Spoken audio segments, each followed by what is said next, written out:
Yechi Adonai Morenu Rabbeinu Melech HaMashiach Le'olam Vaed. Hello everyone. How's everybody doing? Sorry I'm wearing my citizen clothes. I left my kapot at work.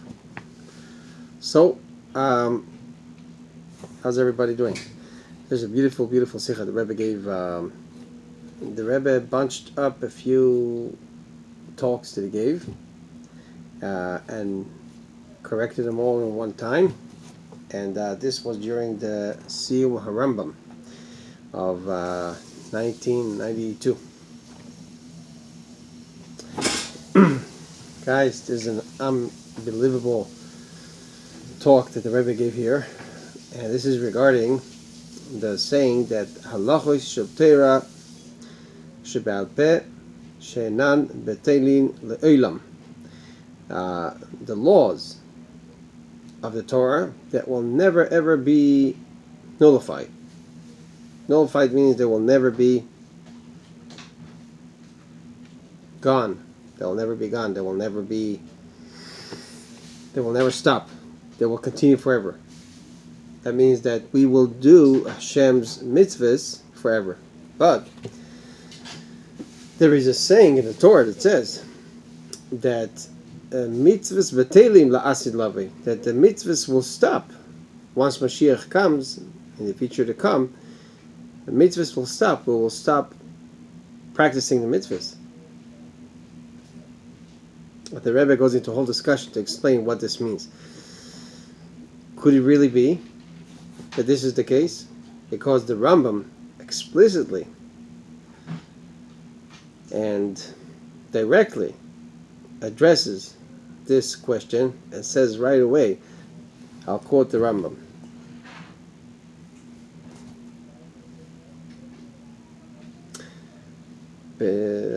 Davar barur mefurash b'Torah. This is an explicit. It's an explicit law in the Torah. Shehi mitzvah omedes le'olam ule'olmei olamim. The Torah will stay forever. Ein la lo shinui v'lo giron v'lo tosefes chulu. Doesn't have no changes, no detractions. You're not allowed to take away anything from the Torah. V'lo tosefes chulu. You're not allowed to add anything to the Torah. Nichlalim halacha shel Torah sheba'al peh. This includes all the laws in the oral Torah. Oral Torah explains the written Torah. Hashem gave the written Torah and the oral Torah together. If you will learn the written Torah without the oral Torah, you will not know what the written Torah is talking about. Hashem said to put on tefillin. He never said they were square. He never said what to put them exactly, what shape they should be, color, length, width. The oral Torah explains everything based on the written Torah. Both of them were given to Moshe and Sinai. So all the laws of the Torah will be forever.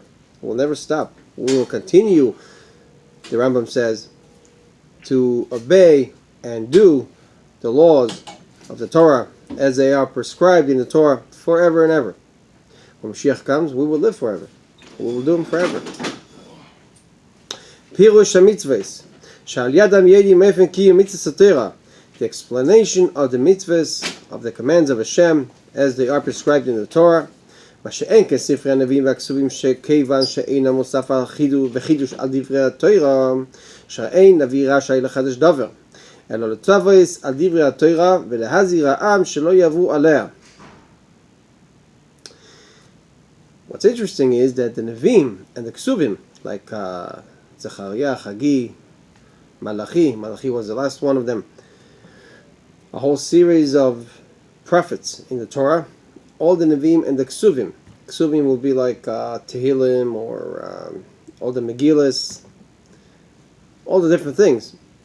Even the oral Torah, in other words, the Gemara itself, will all be nullified. These will be nullified. Because they are not writing the rules. They're not prescribing the rules of what we have to do, what we don't have to do. They're just straight out arguments and ways of finding out what the rules and the laws of the Torah are. So only the laws of the Torah and the written Torah will be kept forever. And therefore, the Rambam has a significance over the other books of the Torah that we know, like the Gemara, like the Nevi'im, the Ksuvim. The reason is because the Rambam only dealing with the laws of the Torah, nothing else, and therefore the Rambam will remain. The book of the Rambam will remain forever. So how do we deal with this saying, apparent saying, that mitzvahs v'teilim la'asid lavei, that it says in the Torah, in Yerushalmi, Gemara Yerushalmi, that mitzvahs will be nullified, mitzvahs will stop, Hashem's commands will stop to be practiced when Mashiach comes. That cannot be a contradiction to what we just said, that mitzvahs will not stop.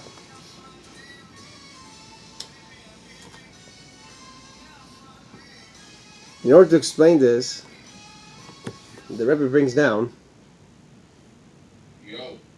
by the name of Rav Yochanan from the Gemara, it says that if a person passed away, we are allowed to wrap him up with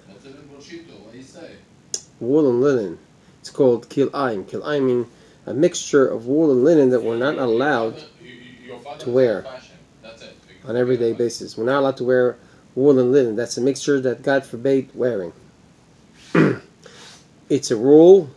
We don't really have reasoning for it. It's called a choik. Choik means rule without reasoning.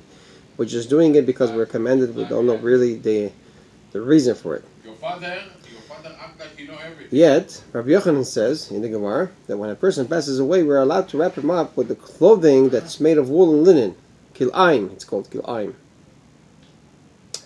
And the question is asked, when that person will resurrect and come back to life when Mashiach comes, in Tchias HaMesim, the resurrection of the dead, he will have the same clothes that he wore when he went to sleep, when he passed. He will have kilayim. The same garment of wool and linen will remain on his body for at least a few minutes while he resurrects. And that's forbidden by the Torah to wear this. So Rav Yosef in the Gemara, when he heard this, saying by the name of Rav Yochanan, Rav Yosef said, from here we learn that mitzvahs will not be practiced anymore in the future to come. In other words, when Mashiach will come, we will not practice mitzvahs anymore. On this saying that Rabbi Yochanan said, says the person will wake up with wool and linen on his body, that shows that even though it's forbidden, now it's allowed. Why is it allowed? Because mitzvahs v'teilus, we don't have to practice mitzvahs anymore, any longer. Rebbe says that's a direct contradiction to what we just said. The Rambam says mitzvahs will never be nullified. The Torah will never be nullified. Listen to me what I say to you. Must be that there's no contradiction between the two, and the Torah will stay forever. And what we just have to do is understand the saying of Rabbi Yochanan that a person is allowed to wear wool and linen in the resurrection of the dead. That's it. Tell him the truth. And Rabbi Yochanan gives a reasoning. He gives a reasoning for his saying. He's saying that b'meisim chofshi, when a person is dead, he's chofshi. He is free of practicing Torah mitzvahs. The Rebbe is asking the obvious question. It's true, when a Jew is dead, God forbid, that he's not obligated to do any more mitzvahs. That is true. But once he resurrects, and he's alive, he's back to life, he will wear this clothing. And Rabbi Yochanan does not seem to comment on that. So the Rebbe is asking, Rabbi Yochanan is only giving reasoning, he's only giving a reason for when the person is dead. But when a person resurrects and goes back to life, and he's wearing wool and linen together, he's transgressing God's command not to wear wool and linen. And for that, Rabbi Yochanan is not giving a reason. The Rebbe explains the following. Beautiful explanation of the Rebbe. Be careful. The following, People, that's a big that no. Not the first week, second week, third week. If you find you have a job after a hijab in the marina, that's it. the reason we have God's commands today is because we're in Galus, we're in exile. And while we're in exile, we have to be commended by God. Okay, go home. Tell me that's it. I don't want you. Fulfilling God's commands is not from our own will. We are fulfilling God's commands because we are commanded to fulfill them. Of course, it's a very good level to get to do God's will from your own will, and not to be forced to do them, and not to be commanded to do them. And it's just that automatically, when you wake up in the morning and you want to serve Hashem from your own will and ambition and desire, it's beautiful. It's a level that everyone should aspire to reach, to get to. But the fact is that that's not the case. We don't wake up with this desire, most of us. And a lot of times we do what Hashem wants us to do because we're commended by Hashem to do it. That's during the galus, during exile. But when Mashiach will come, when you will wake up in the morning, this will be your desire. Your desire will be to do what Hashem wants. Not whether you like it or not. You will like to do it. This will be your desire. This will be you. This will be the true you. You will want to do Hashem's will constantly, without being commended. There will not be any more Yetzer Hara. The Jew and Hashem will be absolutely one thing. One and the same thing. Your desire is Hashem's desire. Hashem's desire is your desire. One and the same thing. Even though you may not be Hashem, but you and Hashem will be one thing exactly. There will not be any separation between the two. You will not be forced to do it. You will not have to be commended to do anything. If you work in Miami, and you work in Miami, he has a job in Miami, it's a different story. I work in Miami. It's not here. And the Rebbe says, this is the meaning of what we said in the Gemara, mitzvahs batelis la'asid lava, that the commands will be nullified in the future to come. There will not be necessary, it will not be necessary for Hashem to command us to do anything. We will want to do it on our own. The whole reality of commanding will be nullified. Mitzvah is from the word letzavot, to command. This will not be necessary anymore. It will perish, it will disappear. And the Rebbe is saying something beautiful. This is what Rabbi Yochanan meant when he said, when a person is dead, but Mesim, when he's dead, Chofshi, is free. The whole notion of man, of person, of Adam, will be dead. Because there will not be the reality of a person, of Adam, who will have to be commended. This will be Bamesim, this will be dead.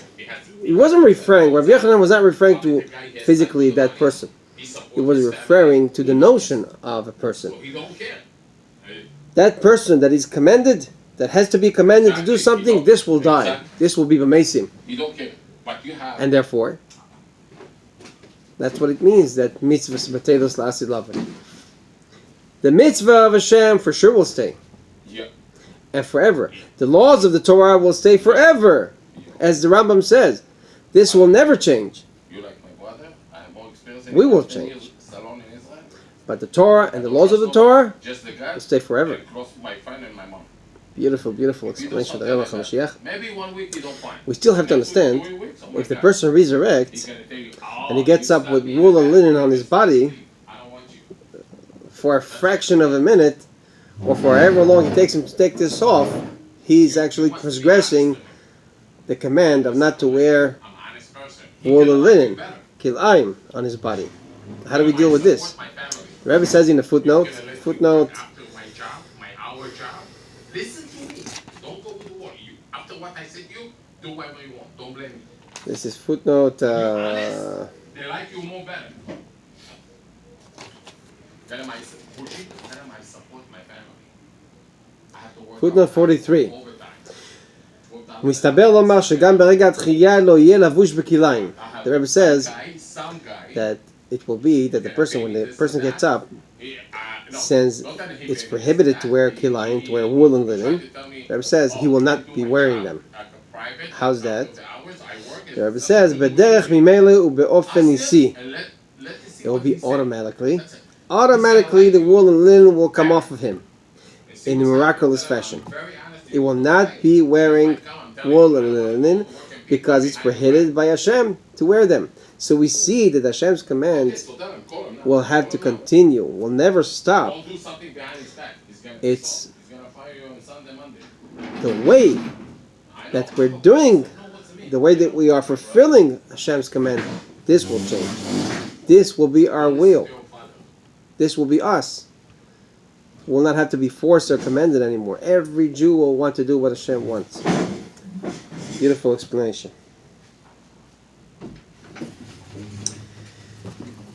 And guys, what I wanted to end off with very quickly is that unfortunately we see, God forbid, some people took this saying of the Gemara, mitzvahs betelis, lasid lavoi, that God's commands will stop in the future to come.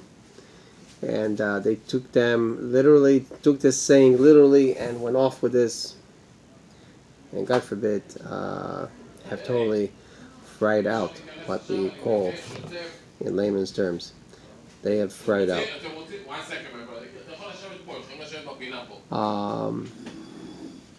Yeah, go ahead. I'm listening to you. Yeah, I'm saying they went off the entire way. And we feel bad for these people. We hope they do tshuva. And maybe they use this saying and other sayings that they found somewhere in the Torah as an excuse to fry out. But the Torah promises that every Jew will do tshuva. No question about that. And Shalom Aleichem. Shalom. No, not the same. And Mizat Hashem, speedily in our days. At any rate, there's a lot of things I want to talk to you about. A lot I went through in 770 Eastern Parkway, in the Rebbe's shul, and a lot of miracles that happened through me when I opened up the Rebbe's letters for other people. And there's a lot of things to talk about, but not now. And I wish you all a good Shabbos. Machasima Toiva. The Rebbe HaMashiach says that Hashem already wrote us up for a good, happy, sweet year already a month and a half ago, from the 15th of Av. So I don't mean that we're wasting our time now asking and wishing everyone Gmar Chasima Toiva. I'm not saying that. We always have to say that, and we should always say that because that's what Hashem wants us to do. But at the same time, we have to know and keep in mind, this is what the Rebbe said, not me. The Rebbe said that we have been already signed and sealed for a good, happy, sweet year. Another thing the Rebbe is saying, that Shabbos Shuvah is coming up. Shabbos Shuvah is the main Shabbos of the whole year. And Shuvah means we have to do Shuvah for all the Shabbosim of the past year. The Rebbe says the Shuvah that we have to do, the style in which we have to do it is b'simcha. Even though usually tshuva is accompanied with a feeling of remorse, at least somewhat. Just to let you know. The Rebbe says this should not be for the Shabbos coming up, Shabbos Shuvah. It should be a Shabbos, the tshuva, the tshuva that we have to do is with simcha, a lot of simcha. And we should take resolutions and good decisions on how to add in the learning of Torah. So good Shabbos to everyone. Good Gebet Shir, Gmach Hasim Ateva, Bol Yom, Yechi Amalach, Yechi Adonai, Morem Rabbeinu, Melech HaMashiach, L'Olam Vaed.